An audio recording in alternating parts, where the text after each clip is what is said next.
discussing why aren't refill models everywhere. And return and refill models reduce waste, conserve resources, and lower environmental impact by minimizing the need for single-use products and packaging while promoting a circular economy. So while there's many benefits, obviously crucial challenges exist. Otherwise, we wouldn't be here today having this important conversation.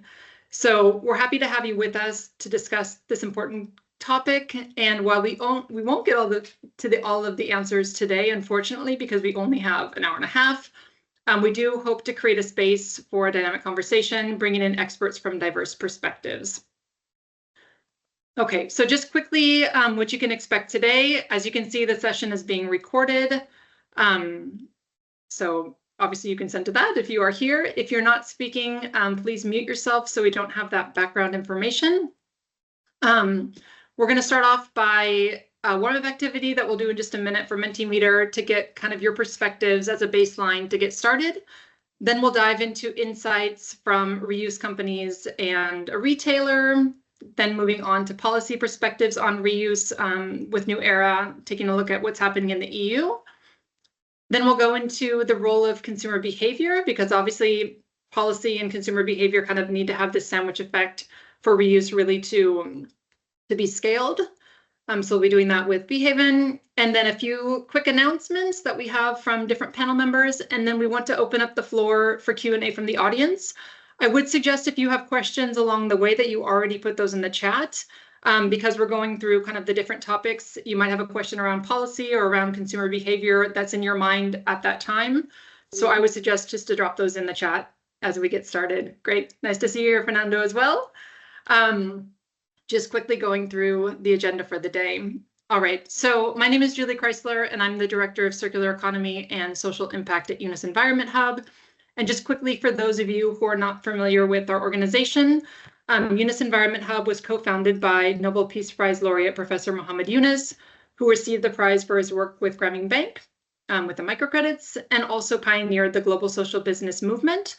So as you can see here, our vision is to create a world of 3 zeros: zero poverty, zero unemployment, and zero net carbon emissions. And we aim to achieve this really by supporting social business entrepreneurs and incubation and acceleration programs to scale inclusive circular solutions. We also offer education and training programs, consultancy and advisory work. And then we're also accredited to different UN bodies and take an active role, for example, through the climate COPs, the INC processes, etc. So I can put a link into the chat to share more about the work that we're doing. But we are not here to talk about UNIS Environment Hub today. We are here to talk about this wonderful topic of reuse. And I'm very excited for our panel today. We have a great, incredible experts coming from different perspectives. We have Josephine, who is the head of operations for GC Walisa. Thank you for joining us from South Africa. We also have James Bull, who's the head of packaging and food and waste strategies at Tesco, based in the UK. Glad to have you here, James. We have Fred Dorsemont, the co-founder of Behaven, coming in from Brussels. Lovely to have you here. I'm glad it's a sunny day today. We have from Fernando Rodriguez Mata, who's the Director General of New Era, who I also believe is based in Brussels. So thank you for joining us today, Fernando. And then finally, Jose Manuel Muller, the CEO of Algramo, who is also our co-host for the session today. So lovely to see you here, Jose, and looking forward to your insights as well. Okay, so this is our panel, but before we dive in, we have an incredible audience as well, and I want to give you a chance just to hear your perspectives and get your thoughts around this topic before we dive into more details. So we have a QR code here. We can also put this, maybe Sarah, you can drop the code in the chat, and I can share from a presenter perspective, and we'll just do like a quick Mentimeter here to see your thoughts on, first of all, the barriers to reuse. So let me just go ahead and share this, and I will present and see kind of the word cloud of comments that are coming up. Speakers and experts, you can also drop in. It's anonymous. So just go ahead and drop in some thoughts to kind of lay the stage for the conversation today. From the different perspectives that everyone is bringing in, what are the main barriers to adopting reuse models? All right. Good, I see some topics that we're going to be covering today, so that's nice.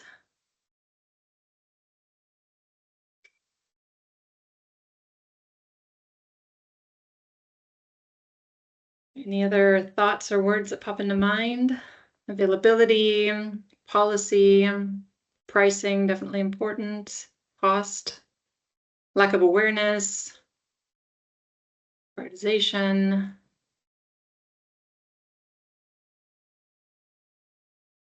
All right.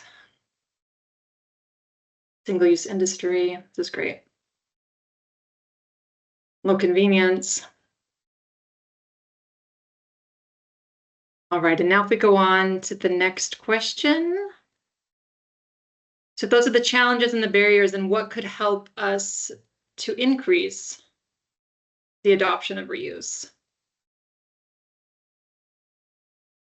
If those were the barriers, what would we then do to increase? And again, just thoughts that come to mind. This is the purpose of the conversation again today, but wanted to give the audience a chance to also share your thoughts.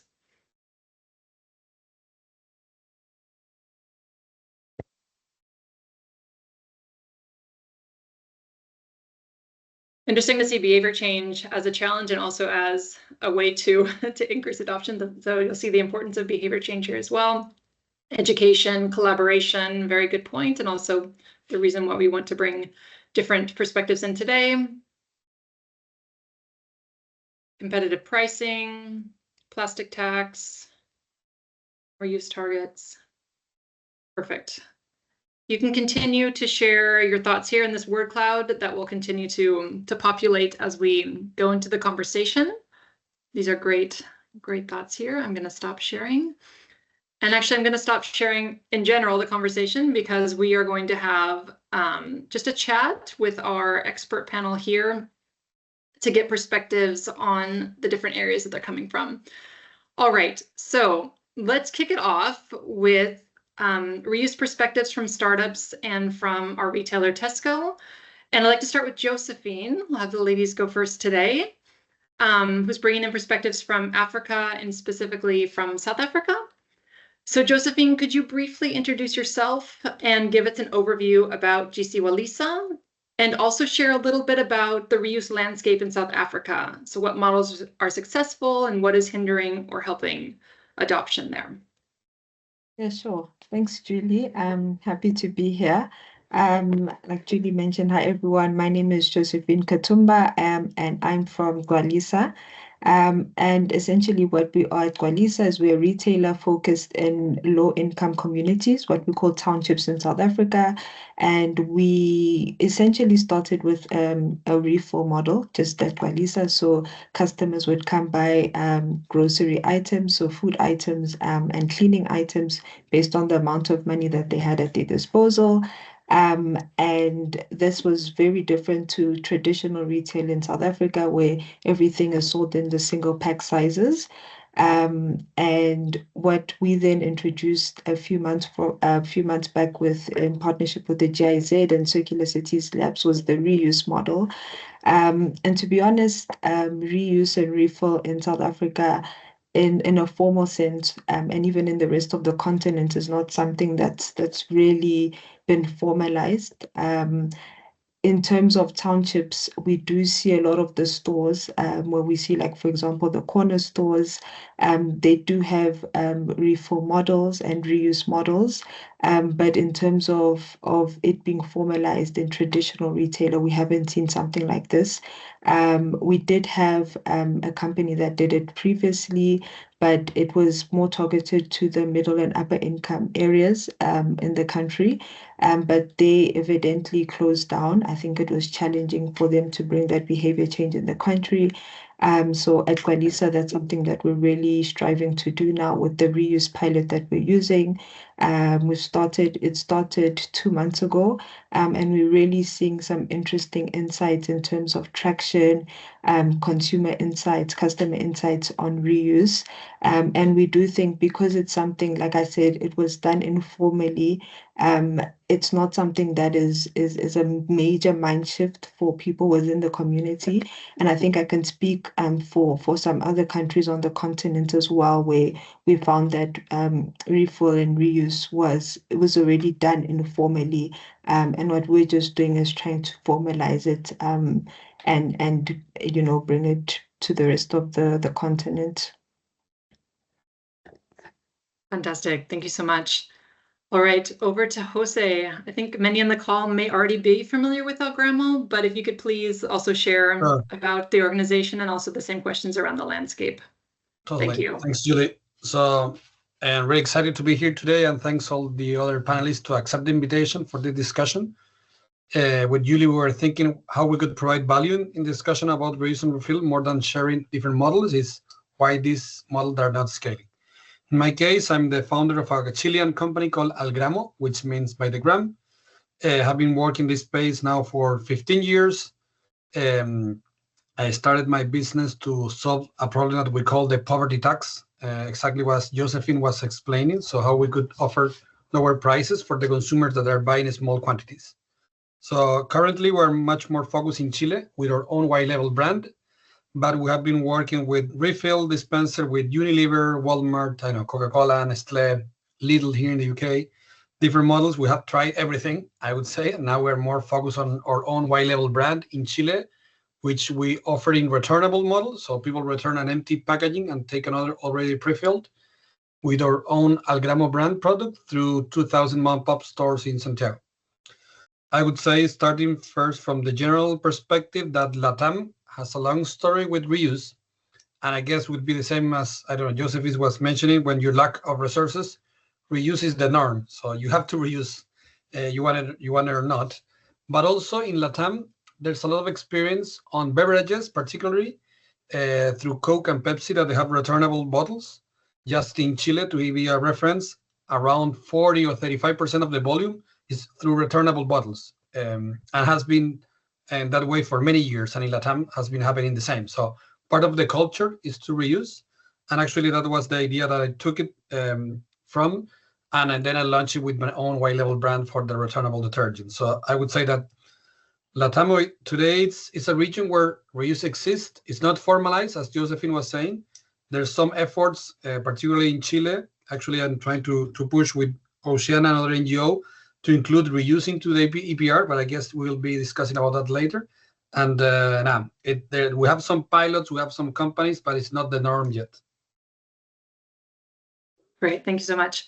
So then what are the biggest barriers? I know there's probably a lot, and then how are you overcoming those hurdles? Maybe just briefly to kind of lay the stage. We saw lots of barriers coming up from the audience, but maybe you can mention one or two that are big for you and what you're doing to try and tackle those.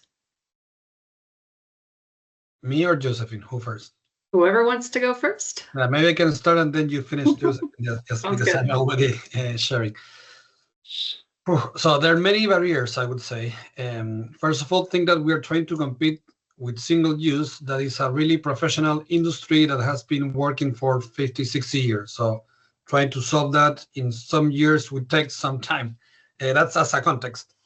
To overcome the barriers that we have today, we will need sort of, and for sure, some policy and regulation in terms of not only to force businesses to move into reuse, but also to organize reuse. So what we to expect, how we standardize things, how we sanitize things. There are many questions that we need to solve that they're not answered formally, and we will need to reflect that in some kind of regulation that will push the brands. And I would say that today the challenge is more on the brands than on the retailers to move into reuse. And I think that they're expecting and waiting for a regulation to be forced to do it. They have been doing pilots, have been in many of those. And I would be that's one part. The other that it's relevant to mention, but I don't want to talk that much because I know Fred will be talking about is consumer behavior.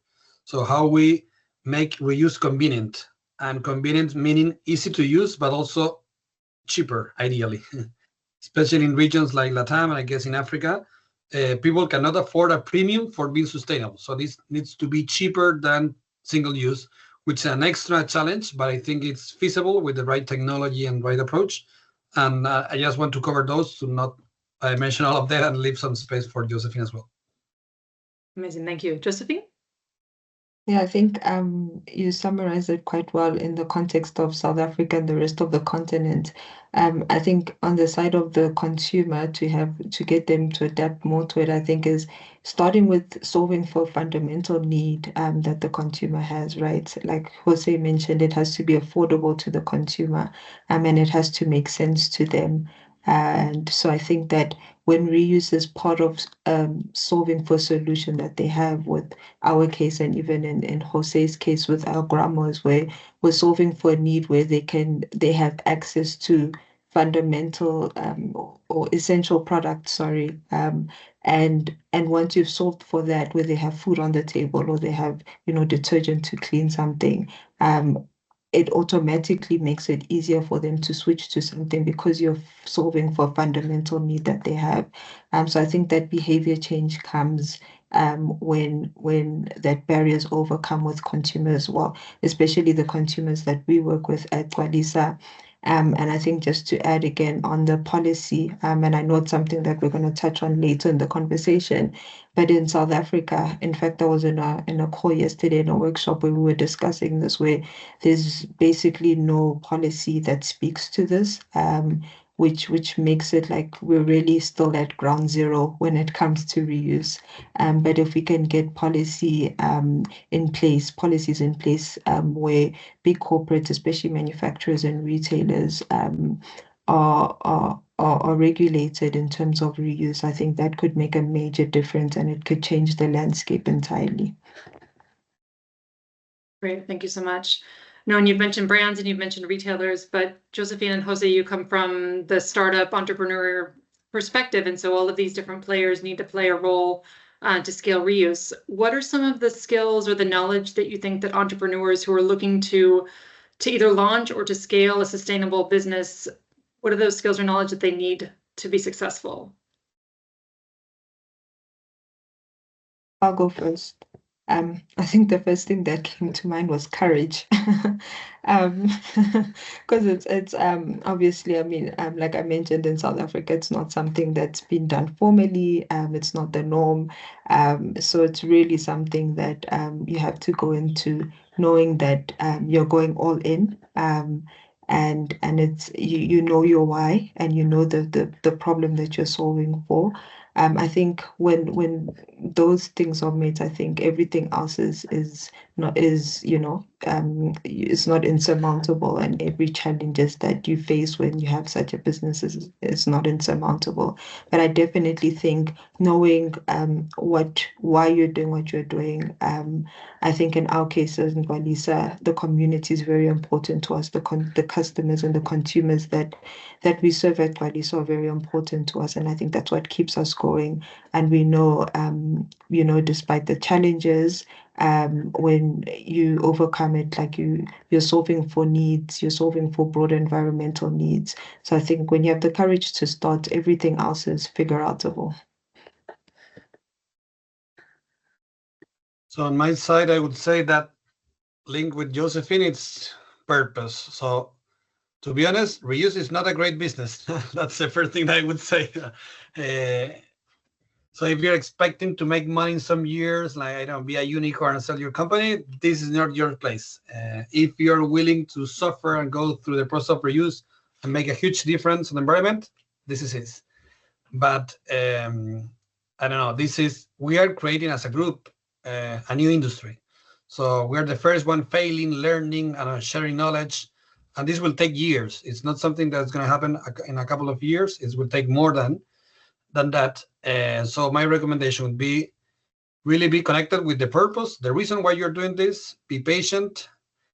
Now I would say that focus ideally on your own brand more than working with others, because how I have been seeing the market, that some companies, they know things, but they replace, they eliminate their targets. Last year was terrible in that sense.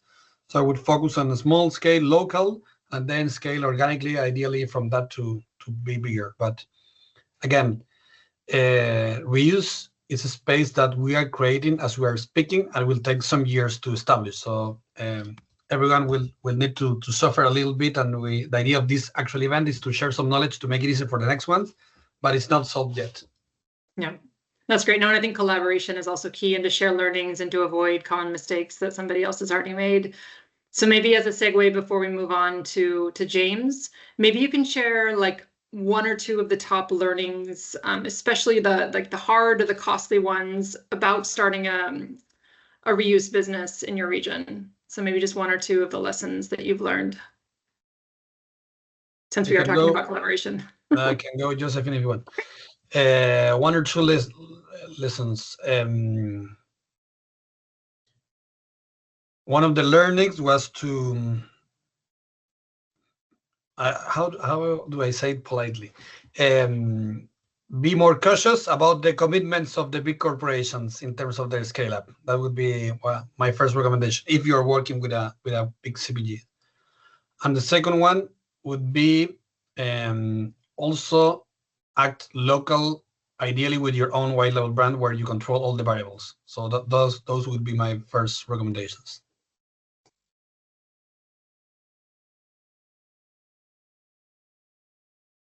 Josephine, do you want to share? Yeah, sure.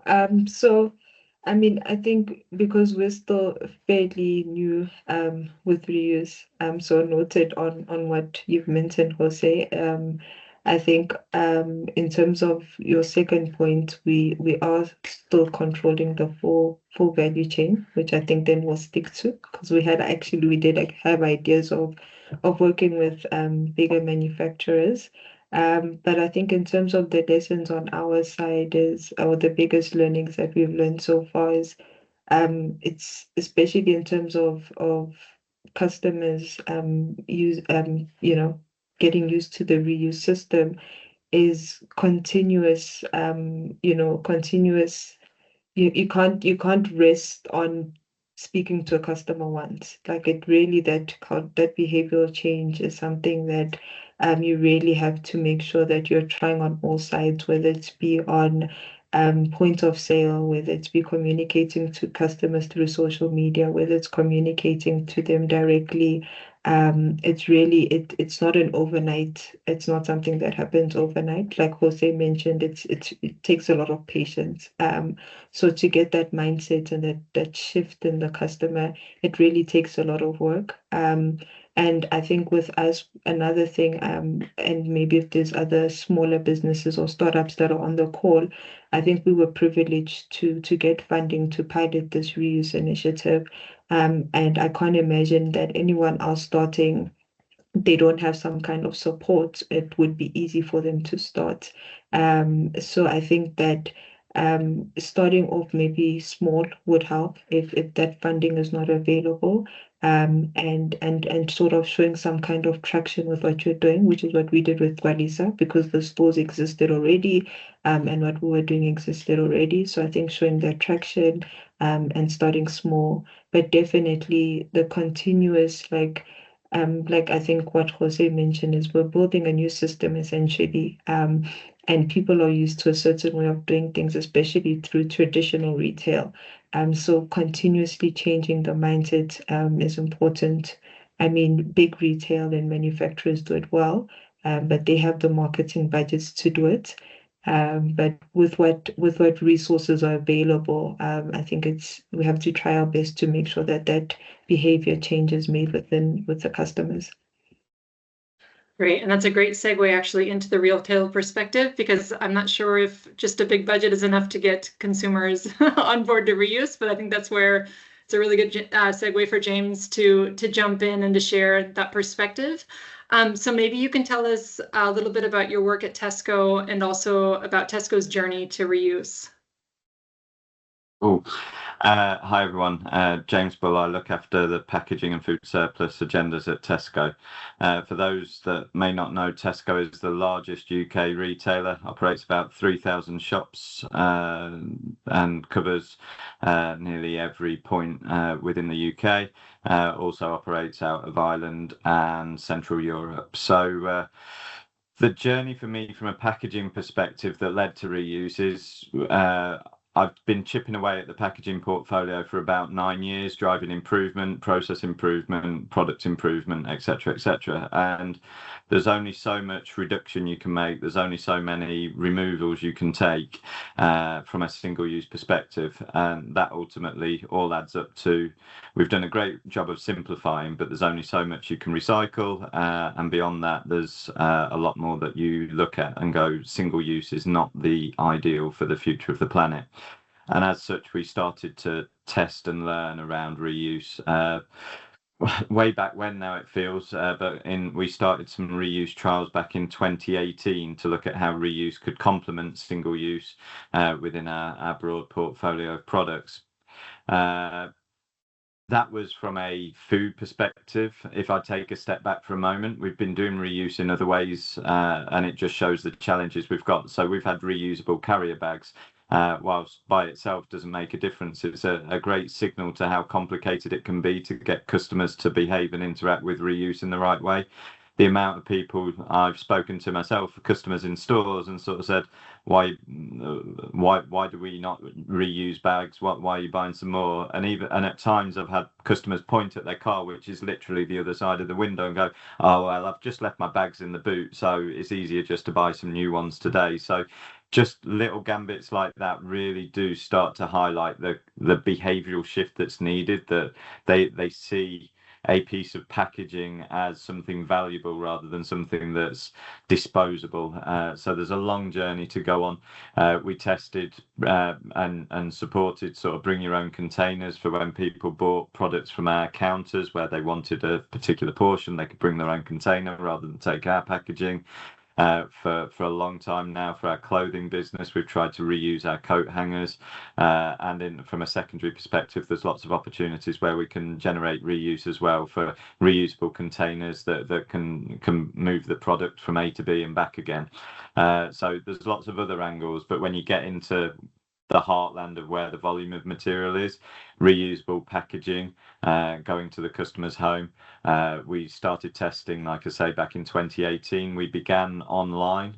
We developed 80 products, or just over 80 products, with a kind of 2/3 branded, 1/3 own label portfolio within that. So we worked with some of the biggest brands, but we also worked with some of our own label suppliers to develop the choice for the customer. We then moved from online into 10 stores in the UK, and we tested and learned in various different ways. What's interesting is a lot of customers are really keen.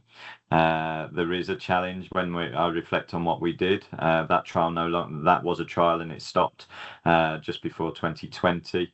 And since then, the biggest realization is that we can't do it by ourselves. You can't have a reuse model from a UK marketplace perspective, a reuse model in one retailer that's different to the next and the next. It's all about the business case. Is all about unlocking scalability, or unlocking a interaction where everybody can work together, whether that be the development of the product, if it's in a pre-filled container, how that's returned and collected, and how you can share the asset then to clean and refill. That's really important to unlock the business case. It's not just a case of a budget. It's got to go beyond the budget to a business case where you can see line of sight for it paying for itself. And that was what our trials did. They gave us an indication of what could work, and what could work is the alignment of retailers to work together and then the brands to support that. I say that very much through the eyes and the lens of the UK marketplace, and every marketplace has got its own challenges and its own dynamics that it needs to develop a model for. What we're looking at, COVID unfortunately got in the way and delayed things. What we're doing now is working really hard with the other retailers through various industry groups and working groups to try and unlock what we can do together. And we've got to get to a point where we transition from where we are now, having tested and learned as individuals, to how do you generate a town and a city and extrapolate from there to a buy anywhere, return anywhere type model for the pre-fill, and collaborative dispensing where that makes sense, to really work to something where you can talk to the citizen rather than talk to your individual customer, to drive that change and drive that behaviour.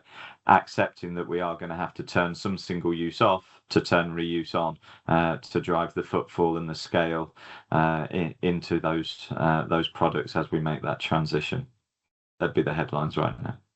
Okay, thanks. And you've answered, I think, some of the questions that I was going to ask as well. And then also, Jose, feel free to jump in if you have any questions. But I guess one question that you've mentioned quite a few different pilots.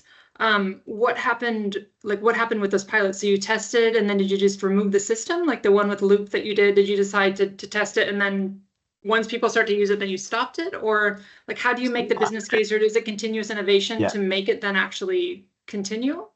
So the trial we did with Loop was always a trial. It was never a trial to see how you could extrapolate it and move on and progress. It was always a trial to learn, to go away and regroup on the business model, understand what products you need in a portfolio, understand the customer behavior and interaction, so you can then go away and develop a proposition that works.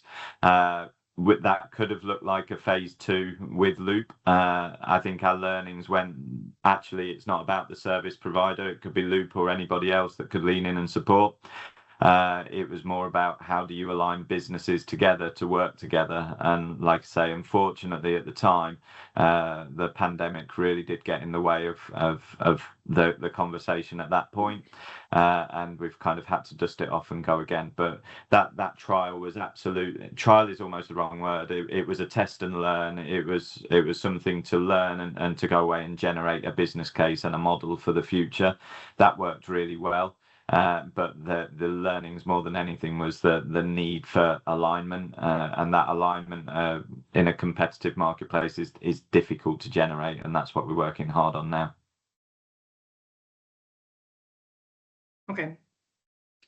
Jose, do you have any questions, or should I?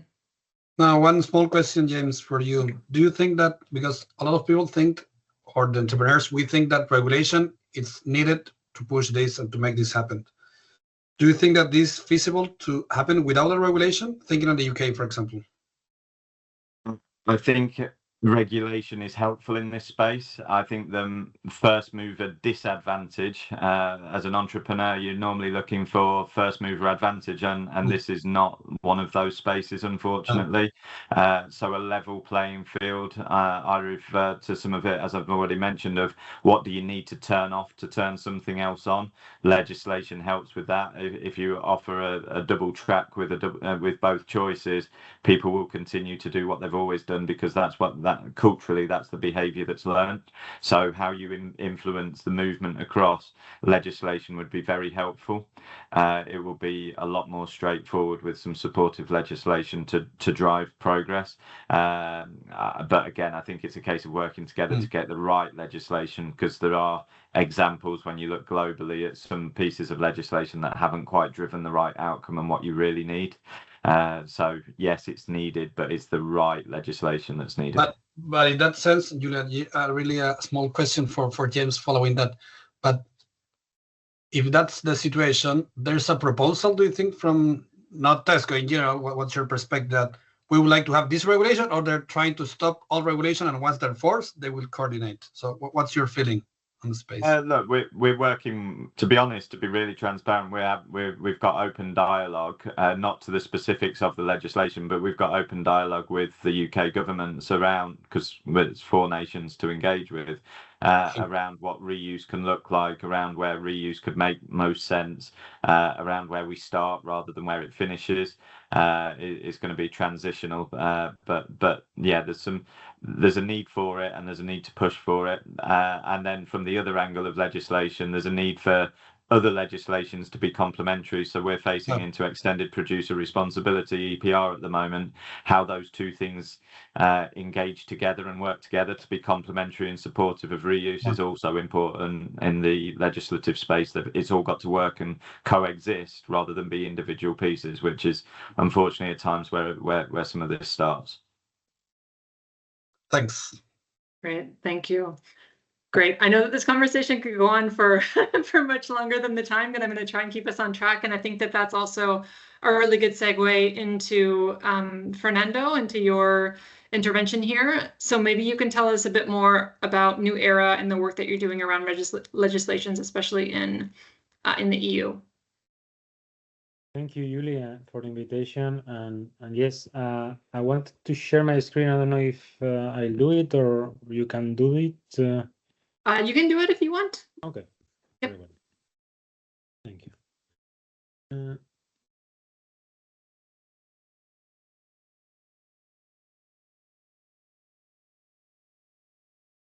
you are.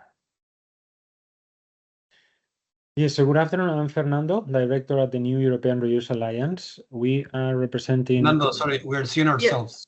Exactly. So I didn't choose that that option, but I don't know why. You want me to pull it up?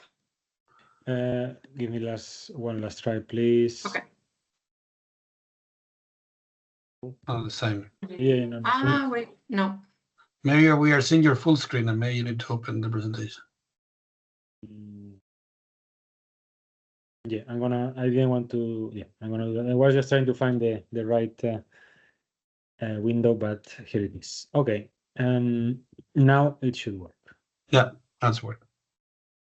Very well. So yes, I was saying NEURA is the European Trade Association that represents businesses that provide and offer reuse solutions like Algramo in Chile or Valisa in South Africa. We are today 80 member organizations with presence in over 15 European countries. We are material believers as opposed to agnostic. I don't like the connotation of agnostic, and we need to keep materials and resources as much as possible in the loop. And we believe that any material based on the use can be fit for purpose, depending on the context and specific activity. And so, what we mainly do is advocate for ambitious policy in the reuse field at the European level. We try to understand and match the regulatory landscape with the market evolutions, to provide technical and clear guidelines to advance the industry. And we serve as a space to foster collaboration by sharing best practices and knowledge between different operators and stakeholders cross-border. And what we want to do at the end is to unlock the full potential of well-designed and reuse refill systems. Reuse, as it's been already said, is quite diverse. We're having this kind of overview picture of where reuse is today and what's the status. And we can see that in B2B solutions, transport and commercial, packaging is well established, been there for many decades already. Whereas for B2B solutions, B2C, sorry, hospitality, e-commerce and retail is still immature. It is true that maybe, in HoReCa for closed loop events and these kind of things is now gaining some track, but we are still far from being at a scalable model. We represent companies that provide a wide range of services and activities, from the design and manufacture of the packaging to the labeling and traceability elements, being it on digital or physical infrastructure, the collection systems, and obviously the washing of the packaging. We understand reuse as a three-pillar pyramid. One, design for multiple use. Second one, existence of infrastructure and incentives for the end users to return the packaging. And thirdly, the reconditioning of the packaging through cleaning, washing, or repair. We understand that there are three key levers to make reuse the norm in our world. One is the legislation. I will focus in a moment on the PPWR. Another one is standardization, to drive down the cost and make the systems more efficient by sharing assets, as James just explained.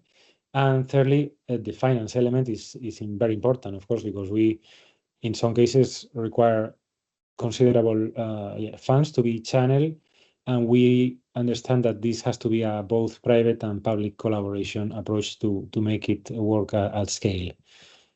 Now, let's look for a second into the PPWR, the Packaging and Packaging Waste Regulation, which is a law that has been recently adopted in the European Union. So the 27 member states have agreed to a text that finally put some focus on reuse. This text on packaging and packaging waste has been already existed since 1994, but it was unsurprisingly focused on recycling and trying to bring up the recycling rates. And eventually, the institutions realized that the recycling was not enough, and now they are putting forth some measures for reuse that we will look in a second. So it was one of, just to give some context, one of the most lobbying laws on the last EU mandate. I must say that it was unprecedented almost, according to the MEPs, so the members of the parliament, and also the media was really captivated. There were kind of banners on the metro and the train stations in Brussels. That shows how important this dossier was for many companies in the packaging value chain. And eventually, the institutions agreed on a text that was published in January this year, and it has already come into force, although it will only start applying from August next year. Why it is so important, and what are the key measures that this regulation establishes? So there are quite a few. It's a quite long and complex regulation. Here I just underline and highlight some of the key ones for reuse in particular. I would highlight first we have some requirements of reusable packaging. So what do we understand by reuse? This includes a minimum number of rotations, which is an interesting debate, to prevent from greenwashing practices, to ensure that the companies placing packaging on the market label as reuse is actually reusable. Not only reusable, but reuse. We need to ensure that there is some minimum number of rotations achieved, and there will be some ways to prove that through the labeling and digital data carriers that will be incorporated on the packaging.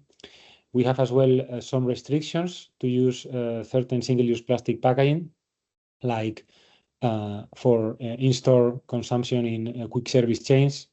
Single-use plastic packaging will be banned. And there are, I would say, the most controverted measure was the reuse targets, which I'm going to dive to in a moment. So today we have two areas where the EU has set down mandatory targets. One on the transport packaging. We have, for intra-community operations, 40%. This goes up to 100% if it's domestic trade or operation within the same enterprise. Notably, there are exemptions in both categories. I would say the most surprising one is cardboard boxes. Transport packaging typically uses cardboard for transportation, and those are exempted. And on the beverage packaging field, we also have a target of 10% for both alcoholic and non-alcoholic beverages, although we have as well some very notable exemptions that include wine, spirituous drinks, and highly perishable products like milk. To end, I would just like to mention that in 10 days, we are organizing the Reuse Economy Expo. This is the mass attended event for reuse enthusiasts in the world. Two-day event in Paris, bringing together the reuse solution providers, not only on packaging, but also in other areas like electrical and electronic equipment, professional furniture, and household items. More than 300 solutions and a very full program of conferences, masterclasses, and workshops are waiting for you. So if you are around and you want to learn more about reuse, I invite you to join us in Paris in 10 days. And that's what I wanted to present. I think you may want to ask me a few questions, Julie. I do. I was just putting the link to the event in the chat. Okay, to keep us on time, I might just do one quick question and then jump into kind of a more broader discussion. But I'd say since we are focusing on Europe, maybe we can kind of zoom out a bit and talk a little bit about the potential impact of the Global Plastic Treaty in relation to reuse.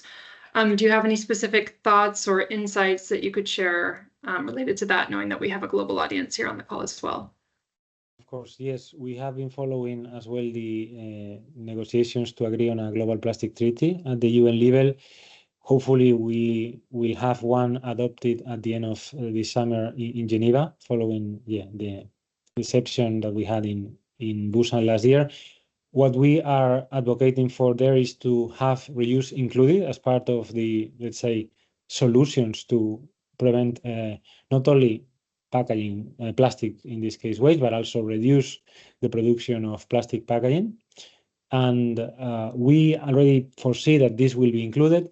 I believe it will be too short to have some targets like we have in the European regulation, but we will at least try to have a definition of reuse that meets the right conditions, and also some requirements to ensure that, already from the go, the treaty provides a clear and a good definition and requirements for reusable packaging. And as we move along in the hopefully the COPs, the Council of Partners, we will try to incorporate some reuse targets as well, and some other measures to make this an international policy, in this case, to bring up our expertise with the European perspectives into the international landscape. Perfect, thank you. Okay, so I'm going to open it up for the rest of the panel as well to have a bigger conversation around collaboration, for example, and I'll just leave the floor open to whoever wants to jump in. So the first question would be around how can policymakers and reuse leaders work better together to drive circular models, in particular for reuse? And do you have any specific examples to share from your region? Open floor. Maybe I can start with something small that I think I mentioned in the beginning, but with Oceana in Chile and with others, we're trying to propose to the government to push to include reuse into the EPR schemes, because once that you have this target, you need to think on how to make this work. One thing is to have a target, but how to make that happen. And we think, based on the experience that we're copying, to be honest, what has been doing in France, to include EPR and reuse as one.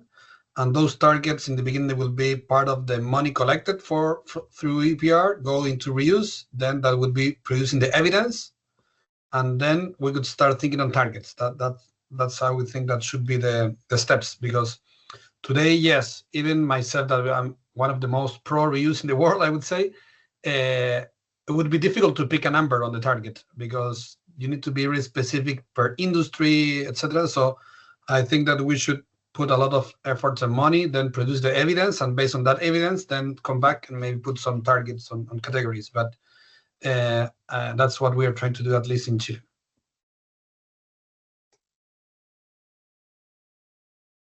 I can maybe react on that, as you mentioned, Jose, the French case.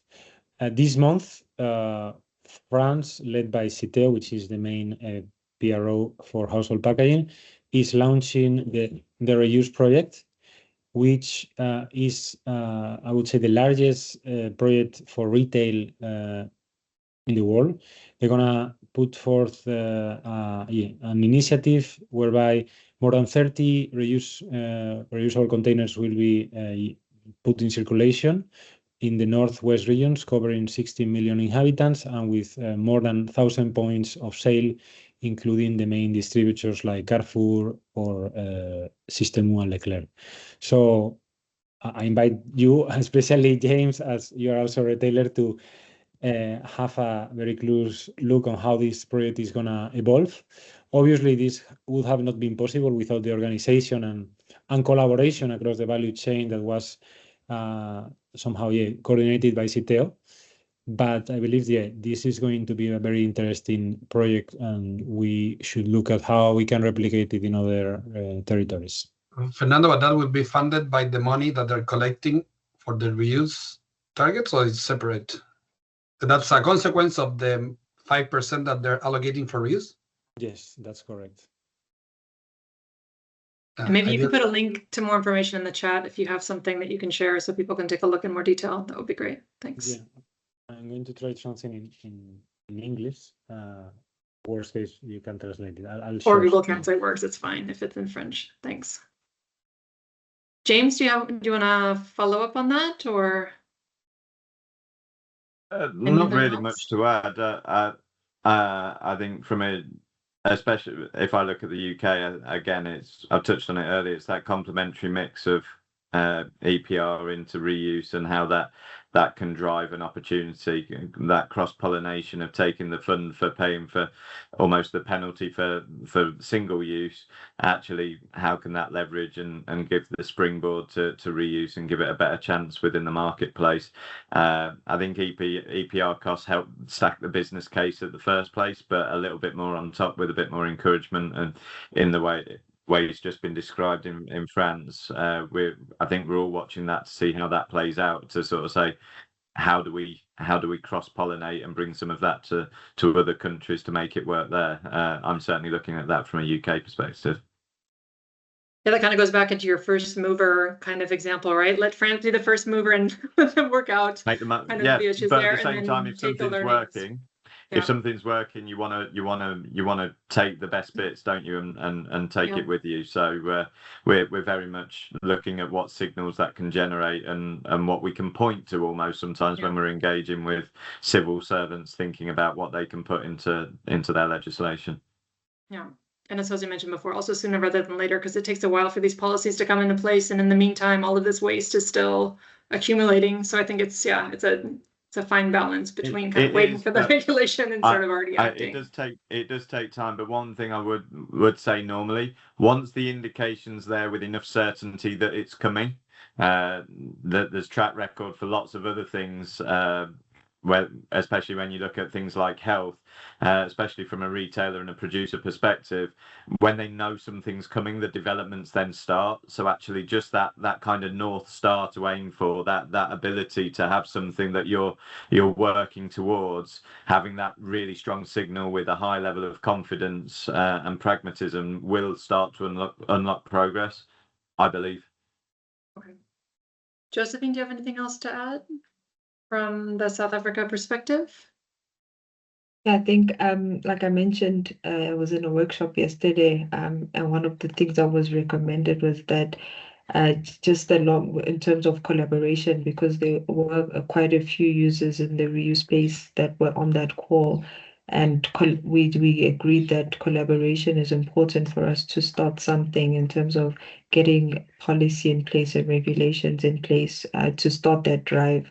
So it is good to look at for example, what Fernando's doing. I will actually be in Paris next week, so I think we can learn a lot from that and just bring it back and get that ball rolling in the South African context, because I think sooner or later it will come, and we want to be the ones driving it, because we have that experience and we have those first learnings from reuse. So I think we are looking at starting something, and I think once we've started in South Africa, it could be then learnings for the rest of the continent, because like I said earlier, it's still very early stages. But if we could have things that, case studies that we can show for, I think it can make a significant difference. Okay, great. Perfect. Maybe just one last question on policy before we move along, or if anybody has a question for Fernando, maybe I'll leave it to the panel if you want to ask a question before I ask one last one. Nope. Okay, so maybe just one quick question, and respond if this is relative to you, but do you have any examples of a policy that had an unintended consequence for reuse efforts? So based off of past experience or lessons learned, what are some of the key pitfalls policymakers should avoid when designing policies to support reuse? So we have examples of policy that have not been successful. For example, in Germany, there was one regulation that mandated restaurants to offer reusable packaging for consumers, to give the possibility. But the reality is that this changed very little. And that's because at the end, especially in this context of fast food chains, consumers go there for convenience and they want it to be served as soon as possible. And if you don't make reuse the default, then it's not going to really pick up and become the normal. So we definitely see some things that should be avoided in regulation, and we are currently doing a research with the Global Plastic Policy Center to understand what makes a reuse policy effective in terms of achieving the goals. But so far, well, let's say that saying there's no much reuse policy in the world yet, unfortunately. And this one, particularly from Germany, has not shown the results that we wanted. And I would say, secondly, and more importantly, what we need to ensure is that the legislation is enforced and well implemented. That's really basic. And we have that problem with other environmental regulations, and we need to ensure, and the national authorities, the competent authorities, need to be well resourced and staffed to control and monitor the right implementation of the regulation. Otherwise, it's just a law that stays there in the paper but has zero impact or very little impact on the ground. So first, to obviously write well the policy and avoid some of these bad examples, and then ensure the right implementation can be checked and monitored. Great, thank you. Anybody else want to jump in? I wanted to add a small comment about Germany, about what Fernando was saying. There's that case, but also there's a good example that happened some months ago about the Council of Tübingen. I don't know, Fernando, you know what happened with that mayor. So for the people that doesn't know, in Germany, in this council that put a 50-cent tax on each packaging for fast food. So I don't know, the cap, you need to pay 50 cents more, etc. So they make it really expensive. McDonald's tried to stop it, and of course they were trying to stop that regulation. The judges, I don't know when it was, but was recently, some month ago, I don't know, they didn't accept what McDonald's was saying. So now it's gonna be working this way with this tax, and now there's 200 cities that they want to do the same. And there's also another reason behind, because the money that they're collecting goes to the council, so they're collecting more money for them. But in terms of effect, now this pushing now the reuse as an option, because it will be much cheaper for the consumer. So you will need to pay €1.50 or use reusables that they need to offer you by law, as Fernando was saying. So this was maybe the push that was needed to make this work and happen. So the regulation must be completed and have all the effects to make it work. But this example that just happened, I will paste in the chat what was happening. I will love to see what happens in Germany, because if you have, you don't need to expect to have 200. Maybe once you have 40, you will need some coordination at the national level. So you cannot have all the council deciding how much to charge, etc. It will be complicated for the businesses. Something that also James was mentioning, how to coordinate for 4 countries, one solution. But maybe this is the push that will make things happen. So really inspired by that mayor, and we will see how it goes. Great, fantastic. All right, so we're at the top of the hour, so we have a half an hour to go. I'm going to shift gears. We've kind of gone from reuse startups to retail to policy, and so now let's take it down to the level of the consumer. So consumers are obviously an important stakeholder group to get on board to this reuse revolution, and we've been talking about them kind of throughout some of the conversations here. And so while policies in the meantime are being created to mandate the reuse option, consumers can already take action and choose to purchase from the many available reuse options today. So what's stopping them? This is where we want to invite Fred to jump in from Behaven. Again, we don't expect you to have all of the answers in the short amount of time that you have, but would love to hear your work about consumer behavior in Behaven, and to give some insights for the people who are on the call today. So I'll hand it over to you, and I can share the slides that you have as well. Yeah. Or you can share. No, if you're happy to share them, please wait for a couple of minutes. I'll do a bit of setup, Just and let me know when you're ready. go back Yeah. inside. Of course. Okay. But yeah, otherwise, hi everyone. I'm really pleased to be here with you this afternoon to talk about how we can make circular choices like return and refill easier and more attractive for consumers. And I think, as we've all experienced, the circular economy is often framed through, technical, financial, policy lenses, which of course are absolutely essential. But today I'd like to focus on an equally critical, important lever, human behavior. And so that's what we do at Behaven. So we help brands and organizations turn their circular strategies into tangible, measurable actions. And so the way we do that is by aligning their solutions with how people think, decide, and behave. So to paraphrase Fernando, we are behavioral believers. And actually our starting point is actually simple. We believe that there is no sustainable world without sustainable behaviors. Even with great infrastructure, with great policy, circular systems only work if people use them repeatedly at scale. And actually quite often behavior is the missing piece in many discussions and solutions. And just to quote a study on circular business model adoption, which put it this way: while the techno-economic sides of the circular economy have attracted large attention, the role of consumer behavior, critical to long-term success, remain underexplored. And so today I hope I can bring some light on behavior chain and motivate everyone to integrate it into their toolkit. And that's especially important for return and refill, knowing that it's about both uptake but also repeated usage. And so if we take a step back for a moment and look at the whole sort of the whole product life cycle, if we think about purchase, use, end of life, at each stage, the success depends at least partly on consumer choices. So, for instance, will people choose the reachable option if it's available next to traditional options? Will they bring their container back? Will they trust the refill system? Will they do it once or make it a habit? All of these require an ongoing engagement, not just one-off decisions.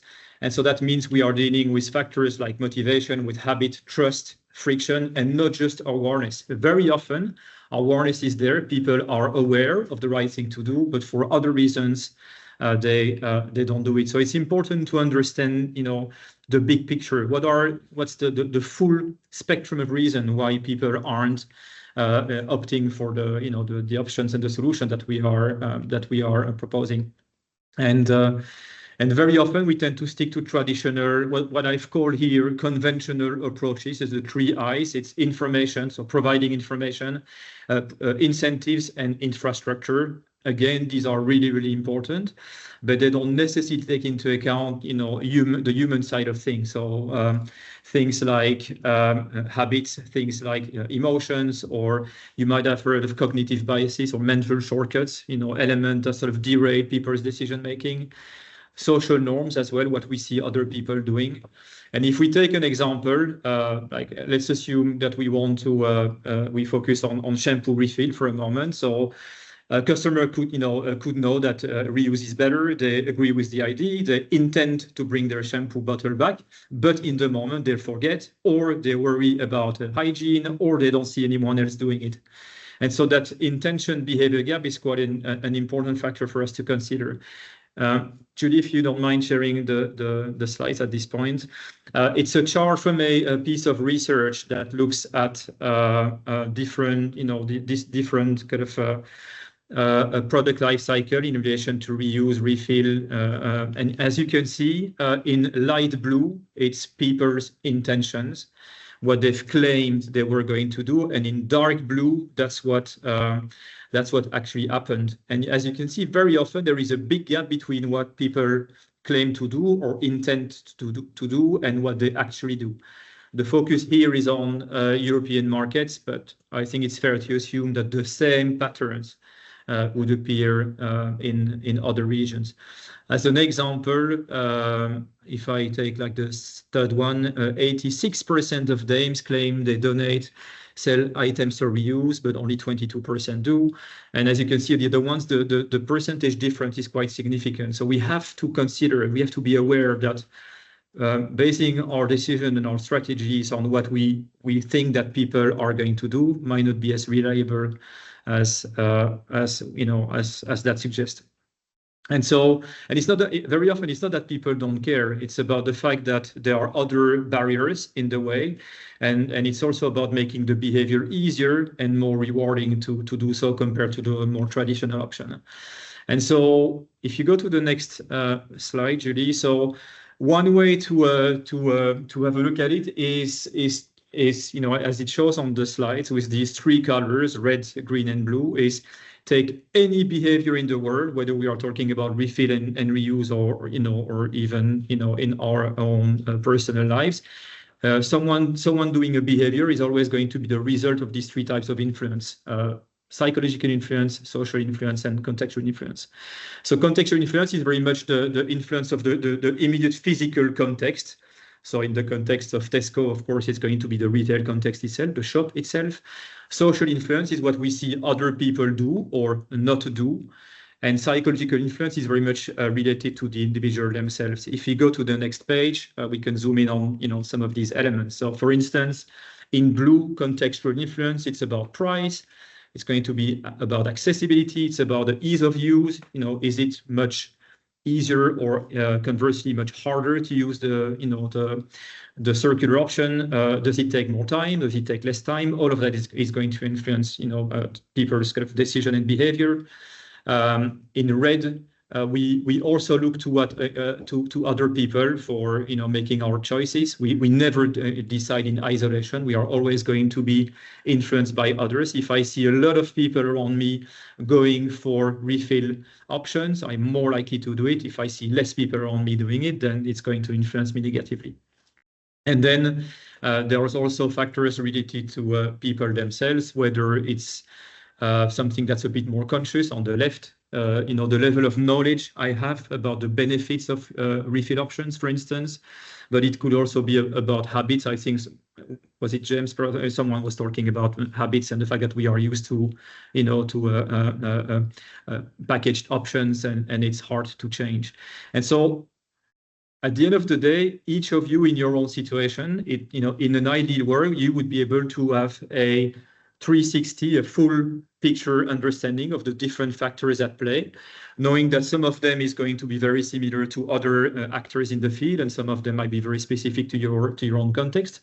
But just to give you perhaps a few more specific examples, we worked on a project a while ago for a client about shampoo refills. So it's a shampoo manufacturers, and they were struggling to promote their shampoo refill options. And so just some examples about the many barriers that we identified. So if we look at the contextual factors, one of them was, and it's no news to you, of course, is the inconvenience of recharge. It just takes a bit more time and effort to use a recharge as opposed to just buying a new bottle of shampoo every time. But also interestingly, one of the barriers that was identified is the fact that consumers struggled if they had on one hand the traditional shampoo bottle and on the other hand the refill. They struggled to see the packaging clearly communicating the sustainability benefits of going for refill. So that that means that perhaps some work had to be done at that level. So just two examples of factors that could hinder people opting for refills. At the social level, I think it's fair to say that today going for refill is not a social norm yet. It's not the most widespread behavior, so that doesn't play in our favor.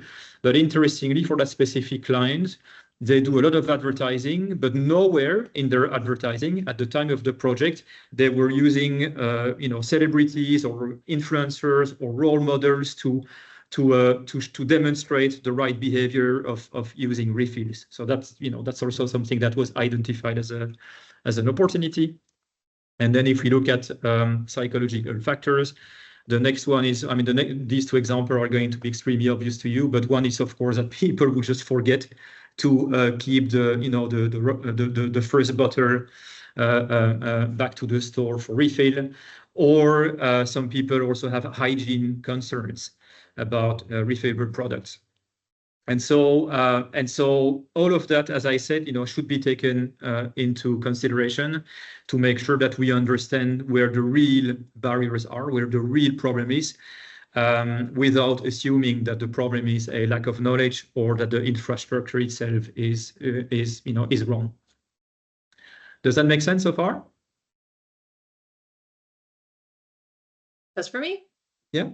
Well, the good news, though, is, of course, behavioral science helps us understand and give us a bit of a 360 perspective on why people aren't doing the right thing. But we can also tap into a number of solutions. So there's actually a lot of work that's been done by academic scientists, experts in terms of what are the behavior change tools and techniques that can be used to promote circular choices.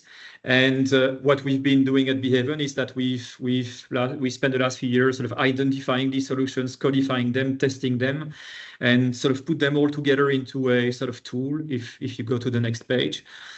Which shows you with these 8 sort of keywords that actually we have quite a lot of tools at our disposal. It's not just about informing, but there are other things that we can do to promote circular choices. Julie, let me know if I have time, but I can share perhaps some examples across these different categories. We're very tight on time, but I would say you have 2 more slides, so try and maybe wrap it up in a minute, because I do want to allow also the panel to ask you any questions. Perfect. So I'm just going to take maybe 2-3 of these examples, but of course, something that we've seen works quite well. I'm looking at Inform. So Inform is, of course, is about building understanding of the refill behavior and its benefits. We've seen some initiatives where supermarkets, in that case, were making it easy for people to compare the price of the refill option versus the normal option, so that people didn't have to do that work by themselves, but it was already presented to them. If you buy it at refill, it costs that much, versus the trading option that cost X euro or pounds more. So that's an example of tactics that you could use. There is a lot of barriers that relating to people being a bit of afraid of trying it for the first time. So at the bottom of the wheel, practice. One thing that could be helpful is to organize like first-time welcome refill sessions where people are taken by the hand and we show them how it works, like friendly demonstration or staff guidance to encourage people to try it for the first time. And then maybe a third example, I'm looking at socializing, so tapping into social norms. It could be interesting to, in communications, for instance, to showcase real refill customers. And it could, we could show that sometimes it's family, sometimes it's students, sometimes it's pensioners, with people quoting how happy they are about using refill options. And so, of course, in reality, we wouldn't look at these sort of techniques in isolation. You try to combine a number of them into your actual solution. And a great example to close the loop with, if you go to Jose, if you go to the next slide. A good example is, how Algram has been using. I hope I'm using a relevant sort of photo. But so it's interesting to see how solutions like that have tapped into different behavior change techniques, from simplifying, incentivizing, persuading people to try the service for the first time and then keep going. And then maybe 3 takeaways, if that's okay, Julie. I think one key thing is behavior is really make or break. Even the best systems fail if people don't use them. So we need to make sure that we design for behavior in mind. That's one thing. Second point is we have actually a bigger toolbox of tactics, of solutions that we can tap into to make our circular program, product initiatives more effective. And the good thing is you don't need to start from scratch. You can use some of these to simply improve what you're already doing and just elevate the impact of existing programs over time. One last thing, if you go to the next slide, is for some of you who are interested in learning more about that sort of tools and techniques, we are about to launch a free online course. If you're interested, send me an email to that address and we'll make sure you receive the link to register. Thank you. Great, thank you so much. And I'm also encouraging the audience to put questions in the chat, because if you don't have questions, I do have questions. So we'll definitely use a full the full time. Maybe first I would actually open it up to the panel if anybody has a question for Fred before I maybe ask one or two, and then we're going to have to start wrapping it up as there's only 15 minutes left.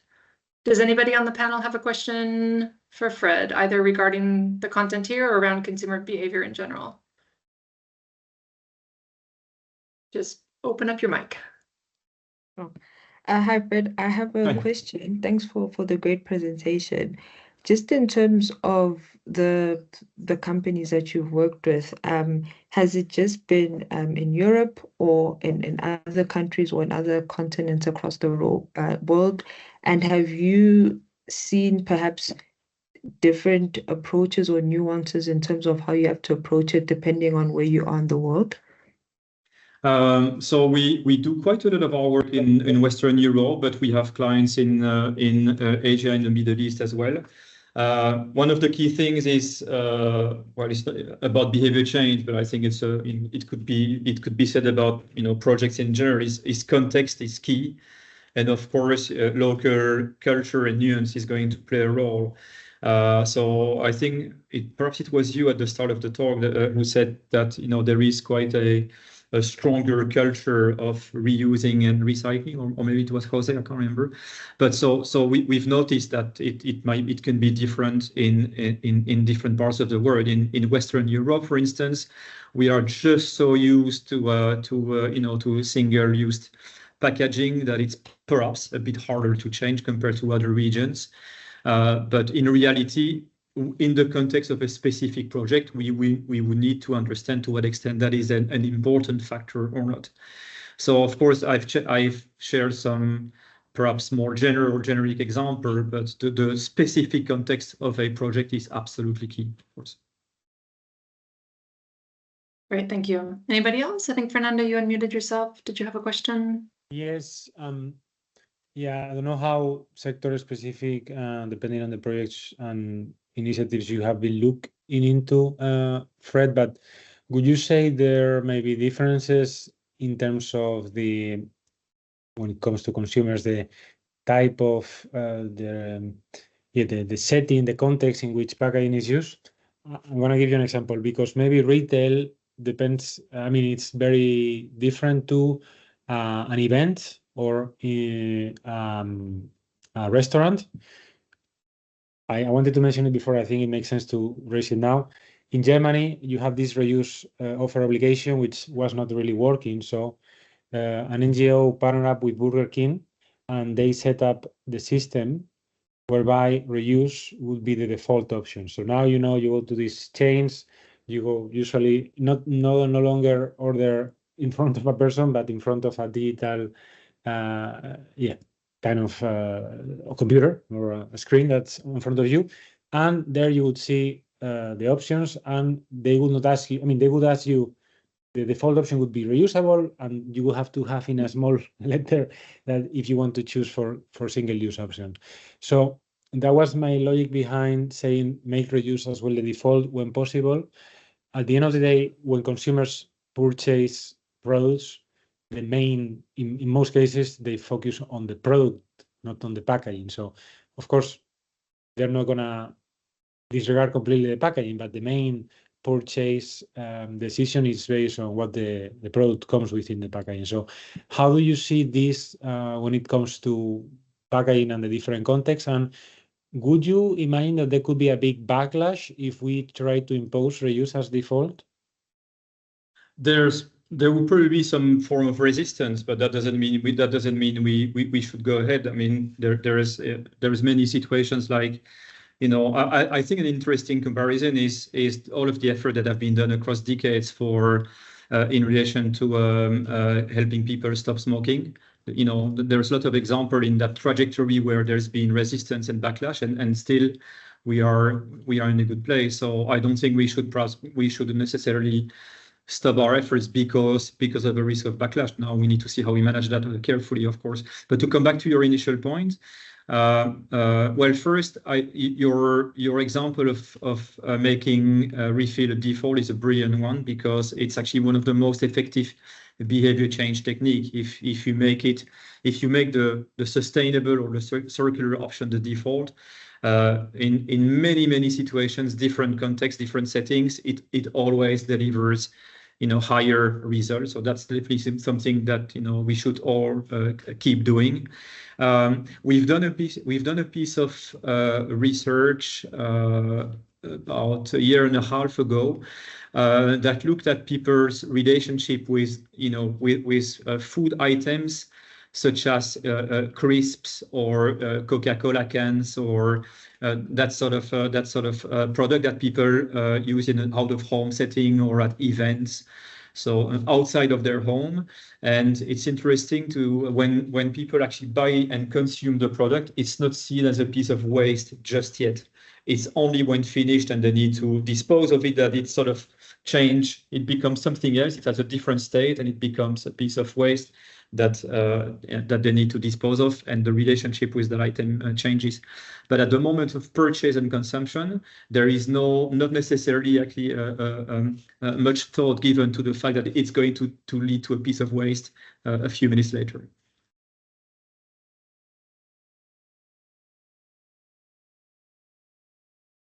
Interesting. Anyone else with a question? I see there's not questions coming from the audience, so unless somebody wants to speak up as well, I'm just gonna keep on going through. I don't know, Jose or James, do you have any questions? No. Okay. Jose, any questions? No, it's more a comment than a question regarding what Fred was saying and also what Fernando was mentioning. I'm not sure if it was in Scotland, but they were showing in coffee shops that once that you're buying a coffee, you're paying two things, the product and the cup itself. And they were testing what was more effective, if they were giving you a discount if you bring your own, or if they show you that you're paying extra for the single-use version. And part of the conclusion, when people reacted more if they're seeing that they're paying extra. So the stick was more effective than the carrot in that context. And maybe that's a way to do it. I don't know. What if we, I don't know, on the shelf we show, I don't know, the detergent costs X and the packaging costs Y, and then people will start asking, okay, why do I need to pay this? So people doesn't think that they're buying two things. They're buying one thing, and they don't realize that they're buying also the packaging. In our case, in Chile, with the returnable model with our own white label brand, we show two prices. One is like the refill or recharge, whatever, and the cost of the packaging itself. And that, even it's not that much money, it's 50 cents. Over time, people start reacting, okay, I'm paying every time something that I could save. And maybe that could be one of the triggers. We think a lot on carrots. Maybe we should think more on sticks. I don't know, Fred, what would be your reaction for those? Depends on the context, of course, but to start discussing some more. Yeah, I think there is a behavior science concept called loss aversion, which is, for people, it's more painful to lose something that is pleasurable to gain it. And so you could indeed test that. And I think more generally, what's really interesting is there is a lot of small scale, reasonably easy tactics that can be implemented, and therefore that you could easily test in your context. Try this, see if it works. If it works, keep it. If it doesn't, move to something else. And I think that notion of test and learn is also something I would encourage you to do. Great. Okay, so we have 6 minutes left. I'm going to ask one last question. This one's going to be to James.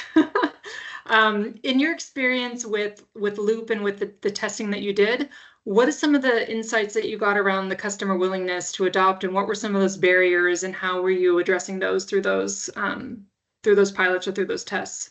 That may be learnings you could share. Customers were very engaged. That when you ask about willingness, in hindsight, we had some quite expensive deposits that became a barrier to those the perception of affordability, because it's hard to get your head around a concept of deposit and return when you're not used to it. And we used a secondary system, which again, so there was some other learnings around the edges of what we did with Loop around the levels of inconvenience and things that were unknown to customers from what they do today, that if we were doing it again, we may do differently. But when you got beyond that, customers were very willing, but we put a couple of barriers in early which hindered progress. The positive was when you get beyond that, the customer was very willing to engage, very willing to continue. Some of the commentary of today was kind of I could just nod along going, yeah, we saw that. Some people, it wasn't so much the person engaging with the process, it was somebody else in the home that didn't understand the process or wasn't aware of it, and when they finished with that product, they disposed of it in the way they would normally because they weren't aware of the broader family dynamic of somebody else making that commitment in the purchase in the first place. So there's lots of complexities, but when you got into it, the willingness and the appreciation for those that recognise that actually single use isn't the way to go. There's an education piece, I think, that we can really leverage and open the door to even more willingness than what we saw. Amazing. Thank you so much. Okay, we're going to wrap it up. I do want to share one advancement around this topic. I would love to continue the conversation. Thank you so much to the panelists for joining. I do want to share a platform that we are creating in partnership with Algramo, and I'm just going to pull up in case you want to scan the QR code instead of connecting on the link. So Unis Environment Hub is partnering with Algramo to help this very concept, right? To help debunk some of these phases, right? There's a lot of research done around the topic, but there isn't really like a step-by-step guide to do it. And I actually think I put the website in incorrectly. It should be open reuse. But anyways, the website is coming soon. But we're basically creating the platform to be able to help brands, retailers, reuse organizations to have these knowledge and skills to be able to either to get started, to understand, as Jose mentioned, it's not a unicorn making machine, but like to understand the expectations, and then to guide you through that process, and to have one place to share case studies and learnings, like you mentioned, Josephine, like where do we have this information available? So happy to share more information. There's a link in the chat as well. There isn't a lot of information yet on the platform because we are in development, but there is a place where you can include your name and your email if you want to learn more. We will be piloting it with a few implementers to make sure that the knowledge makes sense and it's developed in a way that's useful for everyone. Jose, I don't know if you want to mention anything else around the collaboration before I do one quick flash round of last questions for the panel before I let you drop off. So this platform, which is openreuse.org, sorry, is the effort to try to share most of my knowledge through these 15 years through Algramo. I have been approached many times by people that want to do something similar in different places. So trying to share all the insights and to have some benchmarking. When people think on reuse, there's not that much people doing it, and there's less information publicly available. So I'm trying to share those insights, what should be the cost, returns, I don't know how to implement, where to use different models. So this is going to be the first effort of having all of this knowledge on one place, and it's going to be evolving over time. So happy if someone else wants to help as well.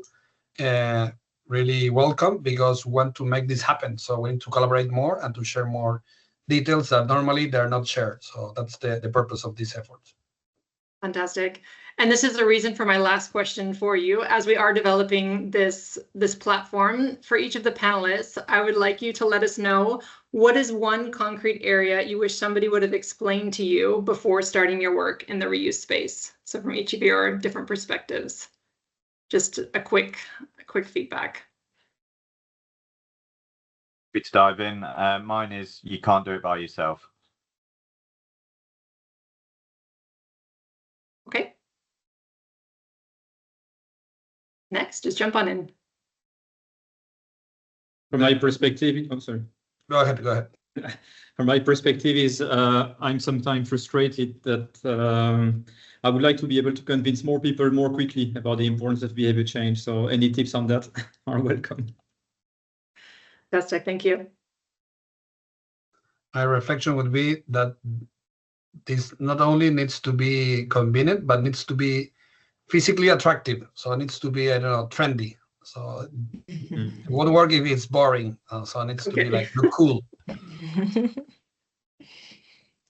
I think I'll jump in to just to Fred's presentation as well, is just the behavior change, like how much work actually has to go into it and how important it is in the entire system. I think that's one thing that we're still trying to work on. So Fred will join the free course online. Amazing. Thank you, Fernando. Yeah, I was trying to say, I don't know what to say, but I would say then that let's, I'm going to finish with something inspiring, which is the day I was discussing with someone in Spain who has been now not I don't know if as much time as Jose, but a lot of, more than 12 years in reuse. And he told me that we were building the cathedrals of the 21st century. I hope these buildings take less than 100 years to be built, as opposed to in the Middle Age. And I'm confident that, we will see the scalable reuse systems all over the world. It's not a matter of if, but when. So hopefully all of us here, Fred, will be less frustrated and things will move faster at some point. Amazing. Good to end on an optimistic note. So thank you so much for your time. Thank you also to the audience for joining, and looking forward to continuing the conversation through the platform or through the event that's coming up, through the course that Fred is also doing. So thank you to everyone, and enjoy the rest of your day and your weekend. You too. Thank you. Thank you. Thank you. Bye-bye. Bye. Bye.